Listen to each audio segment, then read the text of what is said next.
Welcome to another episode of the Liz Career Coaching Podcast. My name is Liz Herrera and I'm your host. Today, we will delve into the topic of success. For many of us, we grew up with a societal or cultural expectation as to how we measure and define success, whether it's status, income, a specific job title, working in a lucrative industry, and so on. But what is the true definition of success? So today, I have a wonderful and special guest that will help us unpack this topic further. Davina Ware is a career transition coach, marketing consultant, and founder of Upwardly Paved Path Career Coaching. She helps people leave stagnant jobs to transition into their best careers that utilize their gifts and place them in positions of influence. Through the latest career transition principles, personal growth coaching, and spiritual development, she leads her clients to make the best career move in 90 days. It is my pleasure to welcome Davina to the show. Welcome, Davina. Hello. So happy to be here with you today. And we are longtime colleagues. We met many years ago through this world of career coaching. And I just love inviting wonderful and amazing and intelligent and insightful people to the podcast. So I was so happy that you decided to join me on this topic today. Yeah, it's one that I think we need to discuss, especially in the career space, so we don't spin ourselves out of control somewhere and then look up 10 years later and say, where did I go? How did I get here? That's right. And this is the reason why I think this topic is so important, because we hear, the word success thrown around so much, and the influences, the things that we see on social media and on television, and just like family pressures. So we are definitely going to dive into that. But before we do that, can you give us a little background and maybe what is your purpose and your mission? Yeah, so I believe, or how I conduct myself, is to get people on purpose.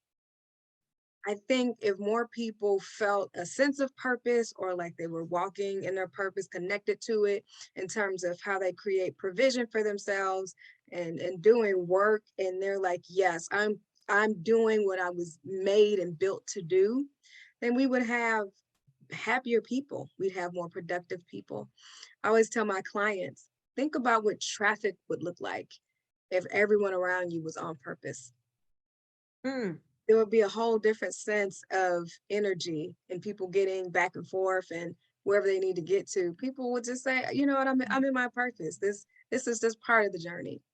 So I see myself as the conduit between where people are in this place of being stuck or unfulfilled, and to getting to places where they shine. So that's my purpose, is to get as many people on purpose as possible. I love that. Helping people find that path where they shine. I'm a strengths-based career coach, and I feel that when people use their strengths and really be true to themselves, that's when those opportunities happen. And you also mentioned a key word, happiness, right? I think that's Yes. I just feel like that is the number one thing. But I should also note that this topic of success is very subjective. And so, in your experience, why is everyone after success? I feel like it's something we've been taught in school, or that our parents say to us, I just want you to be successful. I remember my mom saying that to me before, and I'm like, okay, yes, I've got to be that. Or in school, the successful students go on to do this. It's littered in our language, but it's empty in a sense.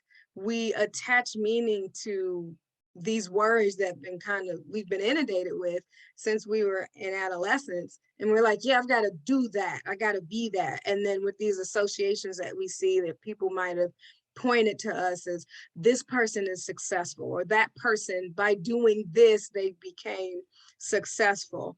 So I think it's our language is littered with it, and we've been inundated with it in the school systems, but there was no room to actually decide what that is, or to define what that is and what is this thing I'm running after. Because I was told I'm supposed to be doing it, and I want to do it, but what is it? Yeah. What does it actually mean? Yeah, what is it? And Yeah, you bring up good points, even like in school or with family, and I mentioned earlier too, like culturally, we have these expectations, right? Like this is what it's gonna look like, or this is what to be successful. So income, maybe a certain job title, maybe going into specific industry. Or my favorite is like, having the house and the marriage and the kids yeah, and all those things, right? And so then I feel that over the years when you have experience and you've lived life and you're like, wait, but why this does not bring me joy. I'm not happy. And what happens is that and I'm thinking about young people, right? That yeah. they're making decisions and they're influenced by other people's definition of success. But then you come to this point where you're like, but for me, success looks different. Like, why am I more interested in doing, XYZ and not what people were expecting me to do? And so just empowering people or just maybe alleviating that pressure that we can control or drive that narrative, right? Yes, please. So I guess in your experience as a career coach, because this topic comes up a lot, right? When people are like, okay, I just need to find that next job. And then, so why? Because I want to make a lot of money, which is, there's nothing wrong with that, but really getting down to the root of it. But in your experience as a coach, what are some of the implications of, trying to achieve success as defined by others? The biggest thing that I, one, had to recognize in myself, and two, that I try to pull out of my clients Mm, is that you are running this race, and you're exerting all of your energy, your effort into achieving something that was defined by someone else. Therefore, there's no room for you, your thoughts, your opinions, your feel goods, your sense of fulfillment. So even before we continue driving in that direction, we've got to stop and pick apart our mindset. We've got to pick apart our perceptions and get to the root of, okay, wait a minute. Why do I think this is successful? Where did I get this from? mm, And when you sit and ask yourself that, you might determine that the person it came from, you don't even trust their opinion now. These aren't people or sources that you find valid, or maybe their perspective is completely different from yours. They're in a different industry than you. They grew up in a different generation than you. Then you can stop and say, okay, wow, I was basing my life off of something that's not even actually relevant to me. yes. And I've had these conversations, and even realizing it in myself, of what success looks like in terms of not just a career and making money, absolutely, and the societal and the cultural pressures of, okay, you've got to like be better than your previous generation, you've got to do better than your parents, you've got to like make your ancestors proud. Mm, Okay, yeah, but where we are today and where they were, I can't base what I'm going to find fulfillment from that. And some of that is trauma based. And for me to say, I've got to make this much amount of money by this age, and I've got to work for this industry. And I'm in marketing. So marketing is pretty competitive. And when you've made it to the top, or a director, or some really high powered position at a Fortune 500 company, a well known company, a Pepsi, a McDonald's, or something like that, then that is coined as like successful. You've made it. mm, So for those who maybe haven't made it to that place, or they work for a small firm, they think, oh, I'm not good enough because I'm not at the McDonald's of the world. I'm not over here. But again, who told you, or where did you get it from that that was successful? Was it your professor? Well, I mean, maybe that was that experience. And maybe she worked there. And then you're basing, I know I did for a long time. I was feeling like the work I was doing, it didn't carry enough weight when I Mm, walked into a room to say I worked for this company. It didn't carry enough weight. And I was beating myself up and running myself down. And I had to stop and say, well, why does that even matter? But I'm happy, or I'm learning, I'm growing, or I'm just in a career season where, I'm training under people, and that's good too. So taking that minute to stop and pick apart while you're driving the train mm. down the track that you're on, you might discover you shouldn't even be on that track. And the best thing you can do for yourself is to do that now. So you don't spend 5 or 10 more years exerting yourself to arrive at a place that you don't even recognize. It's an empty destination. So then you got to backtrack from all that time to get to happiness. Wow. Yes, yes, yes, and yes. And so I think this can be helpful to either, someone that's starting out in their career and really just like, okay, let me stop, let me think before I continue in that route. Like you're talking about, I love metaphors, by the way, that train. Yes. That could be helpful, right? Just like thinking about that, like, okay, like let me step back and really evaluate, what do I care about? What's going to bring me joy? What's my purpose, right? And we'll talk about all that stuff. Yeah. But then how about the people that have been on that train for 10 years? So what are some strategies, or, how can they start thinking about, let's say they are in this like lucrative career, or they're on the path and they're like, you know what? I make a ton of money. I've made it to the top of the ladder. Now what? What has been your experience? Like, what are some thoughts for those folks? The first thing I ask is, how's your health? Mm, Oh, people that I come across are clients who have made it to the top of the ladder, or they're pushing for that. They oftentimes have neglected other areas in their lives. They have neglected relationships with friends, families, and colleagues. And through coaching, we realize that's still important to them. But you made this one thing a priority.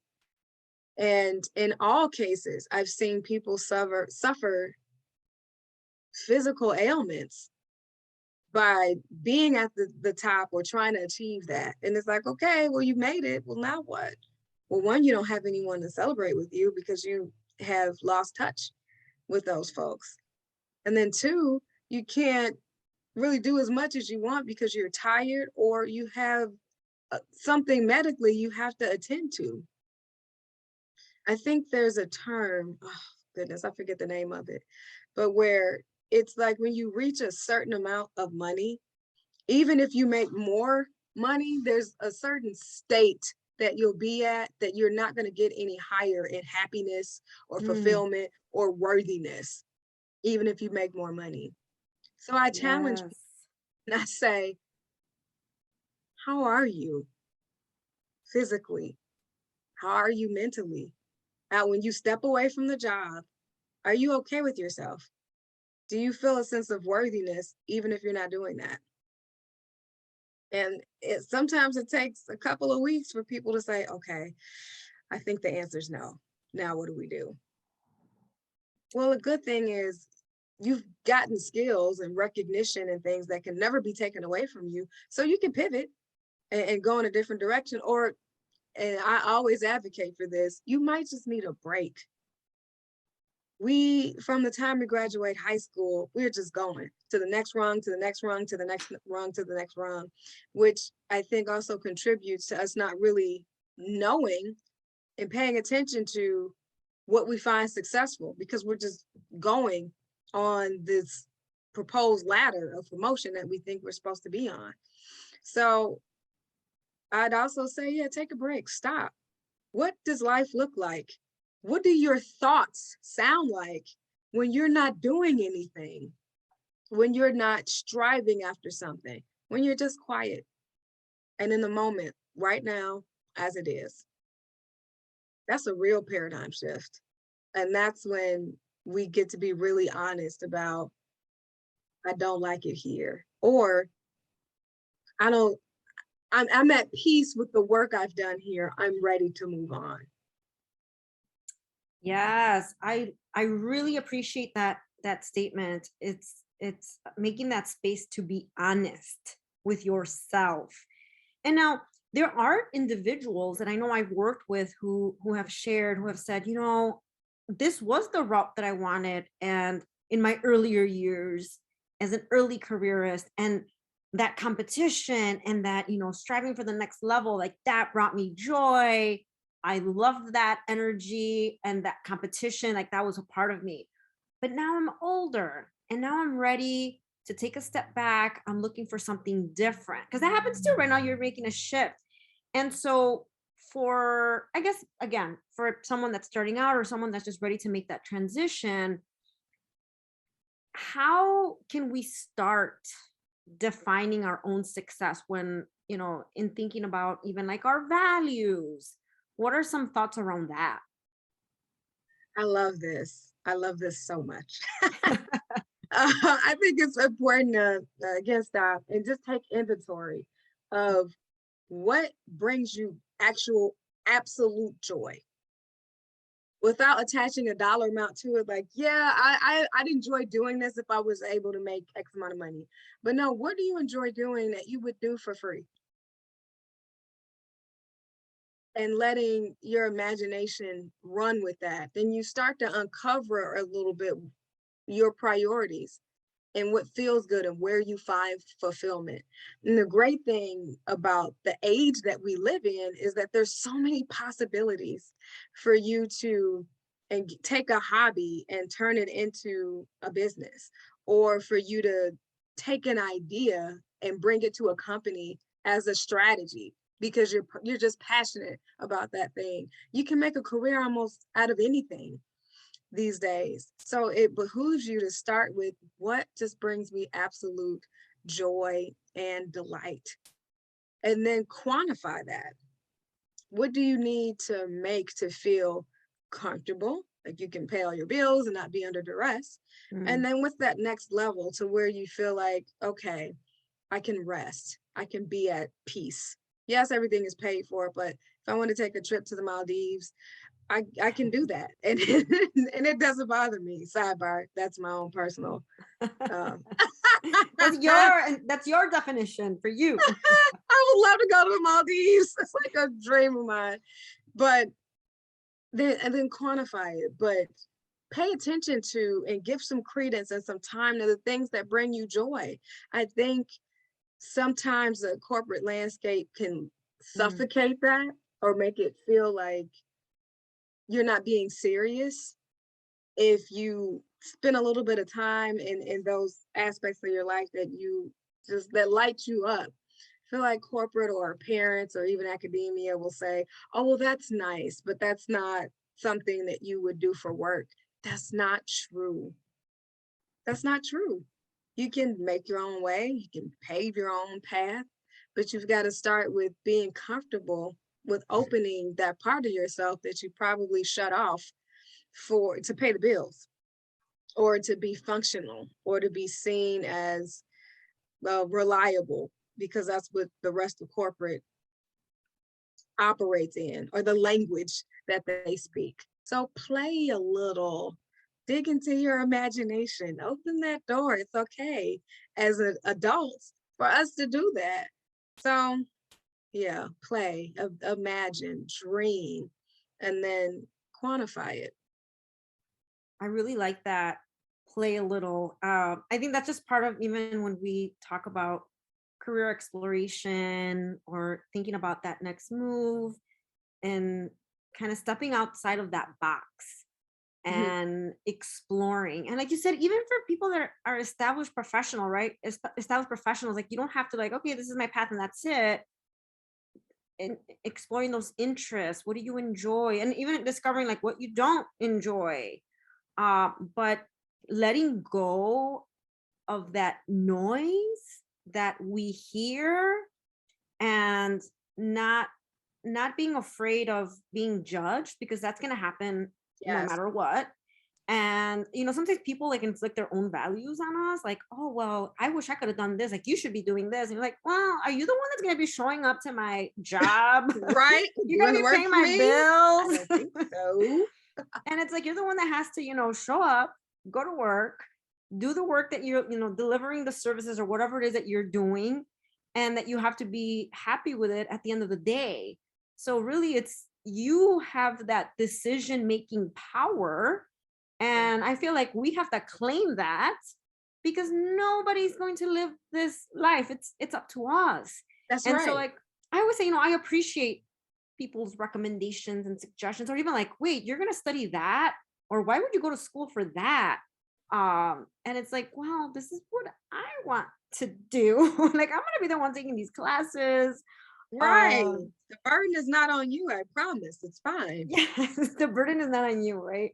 Right. So I know that I have all these types of conversations with not just college students, but with established professionals or people who are getting ready to retire and they're ready to make another Mm, move. mhm, mhm. So I know that this is something that comes up in in in conversations, and even in my own personal life, I admit. Oh, yeah. Oh, yeah. Big time. And so thinking about, I think one of the things that has helped me stay centered and focused and try not to deviate from what I want to do is values. And so, can we unpack that a little bit more? Just thinking about, let's say someone's like, all right, I'm ready to self reflect, maybe journal. I love journaling. What are some questions that people can ask themselves? I would say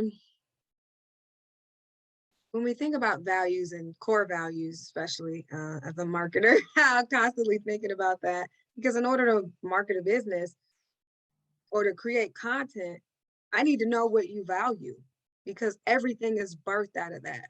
And Mm, it's the same principle personally. What is it that you hold close to your chest that has meaning to, that you might be a little protective over, that you might be sensitive about? What are those things? Now, of course, we can go through a brainstorming session and come up with 196 of those. But to govern our lives by some of these terms, like 5 to 7 of them are good, where you say, this is who I am, and I feel proud about this, and this is something I need to protect. So for me, as an example, integrity is huge for me. It's how I govern myself. It's where I find peace, pride, satisfaction, and a standard, all within that one term. A standard that I live up to, but that I also communicate and expect of other people that I'm working with or who are in my circle, that you honor integrity as well. But another one I'll say is kindness. Kindness. That's something that another way you'll know how to define a value is if someone doing the opposite of this thing is offensive to you. So when people are unkind randomly, it stops me in my tracks. So I'm like, whoa, what's that about? It bothers me. I don't like it, and I don't care to be around unkind people. Some folks are like, whatever, it doesn't matter. Well, then for you, that's not something that would be in your values. If you can be mm, passive about it, not ever think about it, be indifferent about it, don't add that as one of your values. But something that drives you, something that you hold dear, that you want to protect and have other people protect that in you and you do the same for them, is a great way to determine those values. But remember, 5 to 7, not 197. so even just starting with 5 to 7 values is a good place to start, and really start thinking about what these are your driving forces, right? And in decision making, and that will it's your compass, like what will center you. uh Exactly. okay, and that's such an important thing to remember in any type of decision making, in terms of career or whatever it is that you want to explore and do in your life, that's going to impact your livelihood and your Yes. happiness. Yes. Something that Absolutely. we practice, it sounds like you like, I know that I'm constantly reevaluating and asking myself. And I'm going to just share like a quick personal story, because I'm a storyteller, I have to share. And like, this is this hits close to home for me. Speaking of home, so like, growing up, like they always say, you have to buy, you purchase your big house and the white picket fence. And Yes. so when I got married, I actually bought a condo. And so, a few years after I got married, and people are like, wait, but why? Like, don't you want like the big house and the attic and the basement and the yard? And I'm like, but that's not for me. Like, I'm not a house person, like, for me Right. personally, right? And it was so interesting, Davina, how so many people try challenging that decision. Like, but that's not successful, or but I'm Oh, like, but wow. for me, like, why? And so, like, I was even sometimes even embarrassed. And then I recognized, I'm like, Mm, no, but that's like that's my choice. And so little by little, I'm like, but I'm the one that's gonna pay my mortgage. I'm the one that's gonna take care, like, I can, somebody else takes care of the winter cleaning, and it's not something that I have to figure right? out. You don't have a lawn to mow. You No. don't have to put salt out. You don't have to worry about creepy crawlers in your attic or your basement or foundation issues and cracks and water damage. I mean, I could go on from what I've seen and experienced while owning a home, but yeah, isn't that something that And laziness, people, I guess, because I'm lazy too, but that's a whole other story. I'd say you're practical. Practical, yes. So, I definitely have encounters and cultural things too, of expectations that, that are ingrained. And I think it's sometimes Yes, hard to even set a yes, boundary, yes. in just like trying to like shed that noise again. So thoughts about even setting those boundaries. Ugh, boundaries is another one of those things I can talk about for 3 days straight. And I don't think we're taught about setting boundaries, much less communicating them when we're growing up. But if you have a desire and you have goals that you want to achieve and a direction that you want to go in that satiates your soul, you have to protect that. And you just said a key thing. You'll have family members that'll try to, and it may not be purposeful, but it could Yeah. be some insecurities within themselves or some self unawareness that they might have that will try to pick apart what you're saying. And because you love them, you don't want to just shut them down, or maybe you honor and respect their perspective and their opinion, which can get you into trouble when it comes to your own growth journey, when it comes to your own success. So boundaries in terms of, you can't share everything with everybody, even if they're close to you. And as I've learned and as I'm growing, there's some things that maybe I would have shared with friends that maybe I share with a few friends because I know not just your perspective is different, but we're on different growth paths Mm. personally. So maybe how I'm looking at something, you can't see it yet. So it would just be silly for me to share it with you, for me to kind of give you something vulnerable that you'll pick apart. And then I'll go back and say, well, maybe I shouldn't have. We don't have time for the guessing games between Yes. you and you in your head, but not sharing things with everyone. And the other thing is boundaries with your time. If you're trying to achieve something that gives you fulfillment, you've got to set boundaries for how long you watch Netflix in a day or at night, or you've got to maybe go to bed a little earlier. I'm telling on myself because I'm a night owl. So that's something that I'm trying to hold my feet to the fire towards. Or, you know, maybe not go out for dinners as much as you normally do during the week, but you've got to set boundaries on your time to protect your mental space, your capacity, your energy, and your discipline Mm. to move forward towards that fulfillment. So we've got people, time. Oh, and the other thing is just media, right? Ooh, media That's a and the whole other other. noise that you can't have a conversation with, whether it's social media or the news or what have you. You've got to protect what you're feeding your eyes and your ears, because that can sow seeds of doubt and unworthiness and make you question yourself even more. And because you're not talking about it and having a conversation, it will stay in your subconscious and things will bubble up, or you'll be hesitant to step out And it's because it's your subconscious trying to protect you based off of some of these things you might be feeding yourself. So the key, I mean, of course, we can set lots of different boundaries, but those are the keys: people, time, and media that you've got to set so for you to keep going, to be in this place that you call successful because you've outlined it, you've defined it, and it's coming from your authority. And that's where the rubber meets the road, and you can have peace at night when you go to sleep. Even if you're still on the journey, you haven't reached that rung per se, you haven't reached that milestone, you can still be at peace.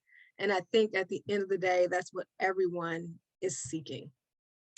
Davina, that was like mic drop. Like, yes, I I think that's one of the most important things is setting boundaries and understanding what that is so that you stay on track and you know what it is that you want to do. No, everything, yes, yes, yes, yes, and yes. You're extremely insightful, and I know that we can have this conversation, like I said, hours and hours on end. And so this is why I wanted to have you on the show because I feel that my listeners could really benefit from hearing what you have to say and your experience, your insight. Now, do you have any resources that can help people reflect and how to focus on their success, on their own success?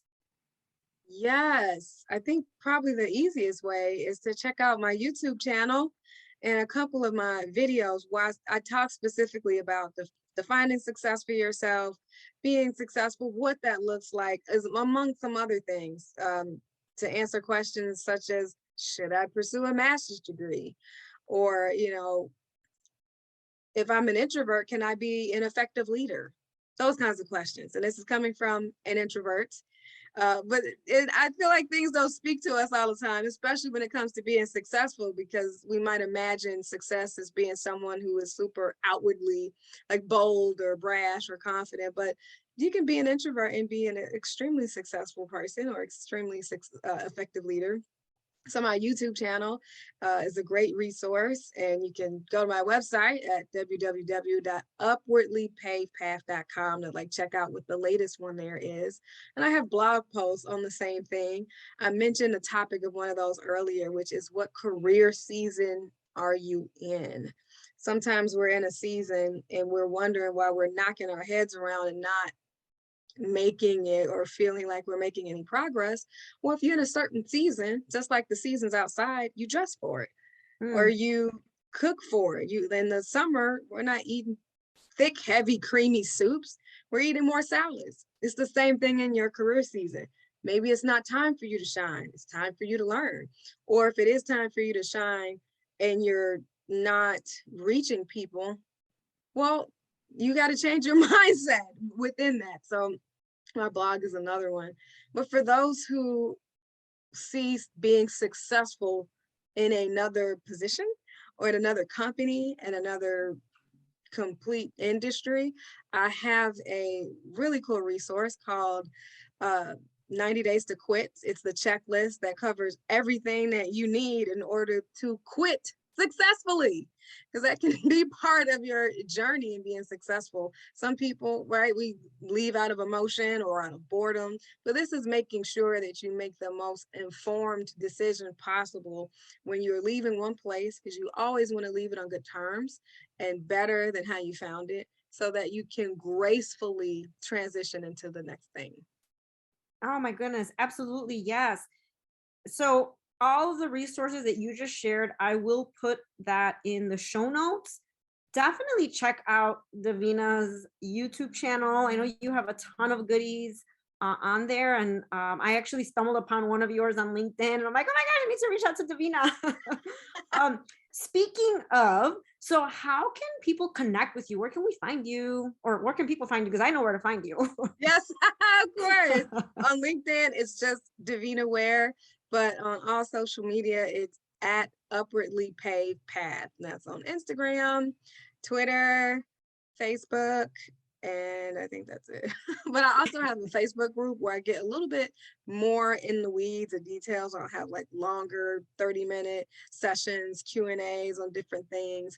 And that's my Facebook group, which is From Stagnant Job to Ideal Career, which you can check that out through my Facebook page, or you can go to stagnantjobtoidealcareer.com and find it there. The last session I did was it's an employees market. Now what? Now how we Mm. can take advantage of that. And I failed to mention, I also have a mini course about success. That's how important that I find this. And it's called Discovering Your Success Factor. Emphasis on yours, so you can determine what skills and other mindsets that are very unique to you that will make you successful. Anything else, Davina? I like long walks on the beach. And, no, I think that's it. You are a gem, and I so Thank you. appreciate you and you taking time out of your very busy day to, to speak with me and to share your knowledge and expertise with my listeners. And I know that this is going to resonate with a lot of people. So thank you so much, Davina. This was amazing. Thank you. Thanks for having me. I always try to jump on an opportunity where we get to talk, because we can talk for hours. So Yes. All right, everyone. So the key takeaway is that defining success is certainly open for debate, as it is subjective, personal, and unique to each and every one of us. So essentially, you decide. So you have to be true to yourself. I hope you found this episode insightful. If so, please make sure that you share it with others that may benefit from some of these topics. Thank you for listening. And until next time, this is Liz Herrera, your career coach and job search ally.